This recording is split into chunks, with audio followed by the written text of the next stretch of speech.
We've talked about the players. But to me, the biggest question mark is this. How much will the Niners miss Robert Saleh? Can Fred Warner and company keep up the standards without him? What do you think? Demko. I mean, I trust Demko's system because they basically hired from within. So I like that aspect. It's not somebody else coming in to implement something new. And I do miss Saleh's very intelligent guy. He knew how to work around like people's flaws. He knew how to make adjustments as his career progressed with the 49ers because early on he wasn't doing that. And if Demko learned anything, I think that's the part that's gonna frighten me. Can he make in-game adjustments? That's it. Can he see what the opponent is doing to him? Because when the Rams were just sitting there, bootleg, Saleh said, "Okay, second half, stop I got it. Like, cut it off. There were a couple of games every year that Saleh would win based on one in-game adjustment. Exactly. The Rams, not the Rams, Kyler. Yep, Kyler sat, he wanted to run around with his head. All right, we're gonna sit there, put you in a box, and go ahead, run. And they had everything covered up. Stopped them the second game, even though we're 3-1 against Kyler now, and they're just sitting there adding weapons, and the 49ers are still sitting there dominating them.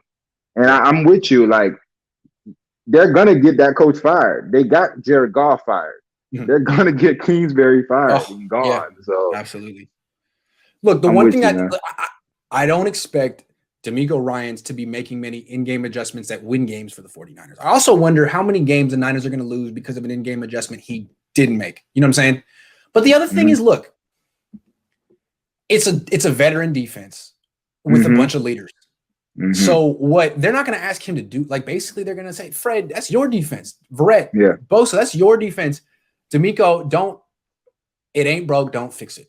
Keep it going. So I don't think it's going to really evolve much, but it should be, at least it's intact.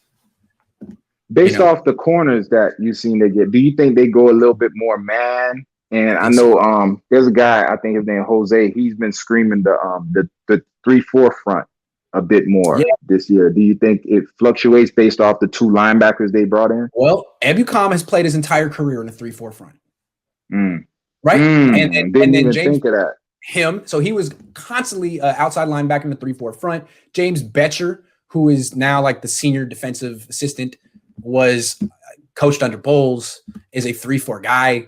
So, I mean, of course, Chris Kostic is that wide 9 is going to be, they've had success with it. They're going to stick with it. But I think you're going to see some principles of a 3-4. You're going to see some 5-man fronts. The Niners switched from a 5-man front to a 4-man front with three linebackers. We might see more 5-man front with 2 linebackers again, because that's the best way to use Ebukam. It's the best way. So we'll see. But yeah, I think losing Saleh could hurt. That's the 3 big questions this year. Injuries, always. The quarterback position, of course. Demko. Those are the 3. If Demko's good and the Niners stay healthy and one of those 2 quarterbacks is consistent, this team can go really far.